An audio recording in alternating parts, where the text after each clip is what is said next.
হাসরের ময়দানে আল্লাহ তাআলা যখন ফেরেশতাদের মাধ্যমে আগুনের শিকল দিয়ে টেনে জাহান্নামকে হাসরের মাঠে এনে দাঁড় করাবে, মনে করেন এখানে আইনা রাখবে, আমরা সবাই তাকাবো, এরকম হাসরের মাঠে যখন জাহান্নামকে আনা হবে, এই জাহান্নামের দিকে এক নজর তাকাইয়া হাসরের ময়দানের সমস্ত নাফরমান পাপী বেঈমান আবারও বলবে আল্লাহর কাছে, রব্বানা আখিরনা ইলা আজালিন করিব, আল্লাহ একটু সময়ের জন্য দুনিয়াটা আবার ফেরত দেন, হায়াত আবার ফেরত, সময়গুলো আরেকবার দেন, আরেকটু সময় দেন, নজিব দাওয়াতাক, আপনার সব কথা তখন মেনে নেব, অনাত্তাবিউর রসুল,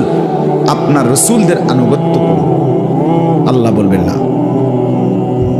না বান্দা, এখান থেকে কাউকে আর ফেরত দেওয়া